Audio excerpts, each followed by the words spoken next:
Okay, here we are. It is December 18th, 2025, and Diana, Dreaming Amongst the Roses, Clevenger-Stephens. That's me. Welcome to Sanctuary. How are you doing today? I'm having a great day, thank you. That's great. I know you're expecting family. Your son has come in and his wife from overseas, and they've arrived, and you're going to have a We're wonderful getting a Christmas tree after this. You're going to go out and do lots of wonderful holiday things. We know each other because you came into my studio during an 18th Street open studio event a number of months ago already. I did. And we just struck up a conversation. You were so easy to talk to. We've kept in loose touch through social media.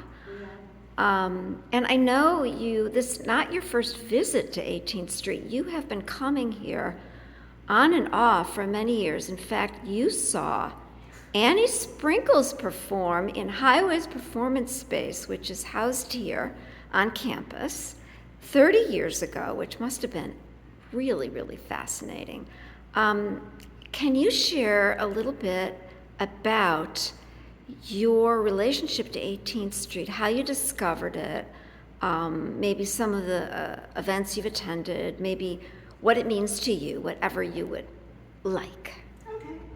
So I think the first time I came here was over 30 years ago.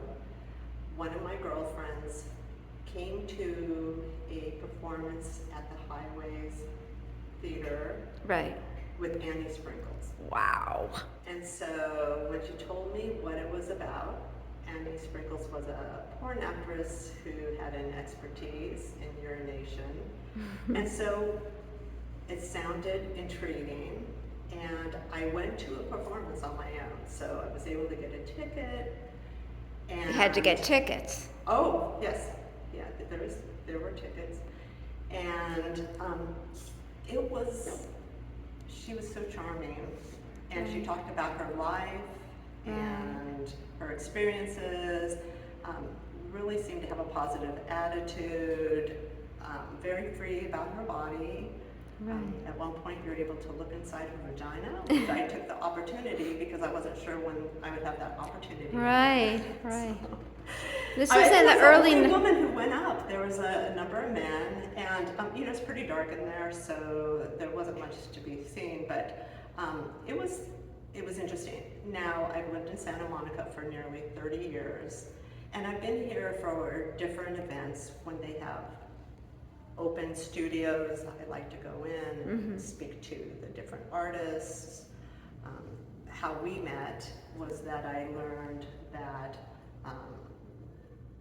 you were having an open house, and I only made it into like the last hour. Yes, because it was. I hadn't really seen it that it was going to happen. And then I came and saw you in your studio at the end of it, and then we ended up talking for over an hour. Yes. Your art is so interesting and textural and thought out, and just a lot of diversity. So, that was very enjoyable. And you were lovely. You actually did.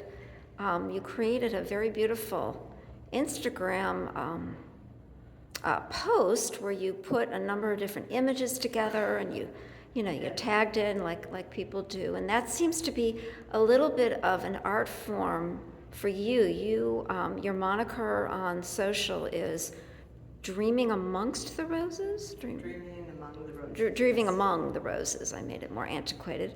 And you seem to be pursuing beauty in a very particular way through your own, what you're drawn to. You obviously are not scared off by things. You went to see Annie Sprinkle in I guess if it was 30 years ago, it's like the late 90s.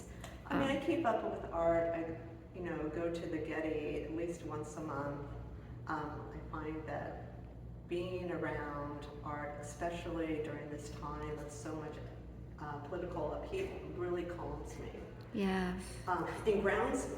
And Right. you just look at these paintings that have been around for, hundreds of years, even the medieval, you just think everybody, they get through it. Yeah. And that's my way of, nourishing the soul. Sort of a continuity of sorts. Do you remember anything else you might have seen here at 18th Street? You live in Santa Monica, so it's almost like, your art center. I mean, there's a great effort to make all of the events available to the public and to the community, and there's something almost every week if you ever want to come back. So I will say that I wasn't familiar with that so much. I've had different phases of my life where I have different focuses. Right. I birthed my kids here and raised them. And I think that I've found art again just in the last 10 years.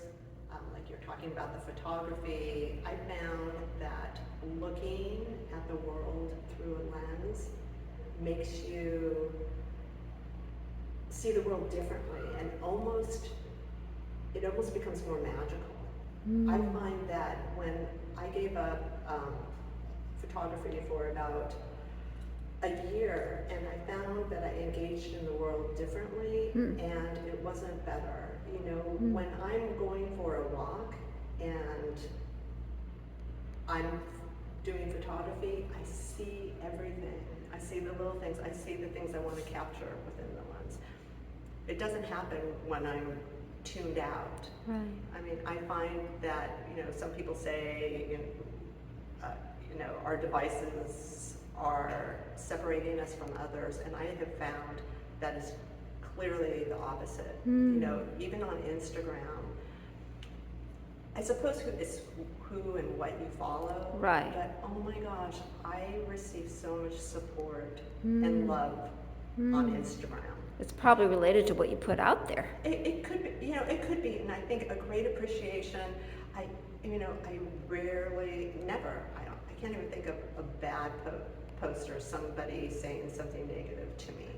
I mean, I think that there's this community there's these communities in Instagram where you can find people that are like-minded and love beauty, and you share your beauty, and you are the recipient of theirs. And with that comes such a beautiful positive attitude.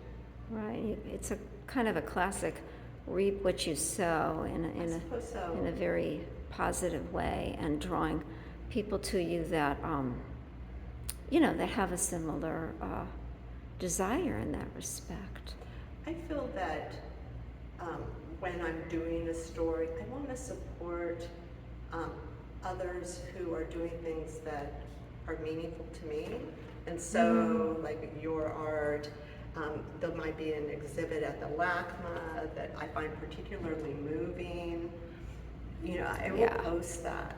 Yeah, and share it with others, because it's impossible, especially in a place like LA where there's so much going on. It's really impossible to be aware of everything. And I will say that I used to post in my gallery on Instagram, and then when I took that year break, I became, I curate, I think how photos look together. Right. Matter. Yeah, that's very and clear. It was a stumbling block for me, because then sometimes I felt like posting something, it didn't look good next to what it was. Okay. And so I started doing stories. I started doing stories as well because my father, my 90-year-old father, started on Facebook. And Oh my I heaven. had most of the stories, not all the stories, go to Facebook, and he was seeing them. And so for a year and a half, I posted every day. As a communication to him, as a support to him. It was one of the support. I mean, it was for me too, but it was like I kept it up, knowing that he can see like what I was actively doing. But I also do posts just of flowers, very the Santa Monica Beach just speaks to me. I'm there a couple times a week. Uh, you know, I walk a lot. I see a lot of things. So I'm posting that kind of thing, those kind of things as well. You're a purveyor of beauty. But I did it. It was hard to stop. You know, it was kind of hard to stop. It became a little bit of a burden. I made myself stop, and now I'm doing it when I want to, which is pretty frequent. So, but now it feels like it's more of a choice because I'm not trying to keep up the daily. So there's that. So 18th Street, I have become more aware of it in recent times, just because of my focus. And I am now on their list, the mailing list. And so I will come. It's a beautiful little resource here. Yes. Santa Monica. And maybe it doesn't get the attention it could. I'll just mention that it was just featured on Peter Greenberg's Hidden Gems program. I can send you the link. Love it. Amongst, a number of other amazing, I've lived in Santa Monica for 10 years, and there were things I didn't know. I live in Westwood now, but, I feel like I got to know Santa Monica pretty well, and they had things on there that I wasn't aware of. They talked about Bergamot, and then they did a piece on, part of it on 18th Street, and it was beautifully done, beautifully done. That's great. Now, Bergamot, a lot of studios are open all the time. I've always known Bergamot as a gallery venue. It is. There are probably studios there as well. Right. And I used to walk over there when I lived in Santa Monica. That's an important distinction. Yeah. Yes. That's true. Right, studios are, it's an interesting word. It means so many different things. So to wind up, this has been lovely. You've been very articulate. I've really tried to, with this handheld camera, I've tried to not jiggle it too much.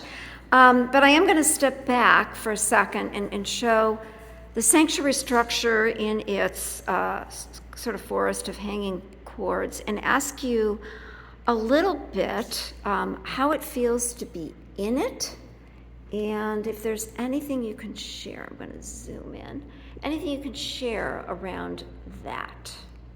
I mean, it does feel cozy and a safe space. You don't feel suffocated. There's enough room. And whatever you want to say is fine. There's something fanciful about it, but at the same time, very soothing. You feel like you're almost going back to childhood when you're making the tent underneath the dining room table. Yes, what does it take to make a space? Not that much. No, it doesn't. When you add your imagination. And it's so textural. And, actually, when you look at it, you have lace and, I don't know if this is, cord and netting. Has been glued together. I mean, it sort of makes it feel organic. It has an organic feeling like it could be alive. That's fascinating.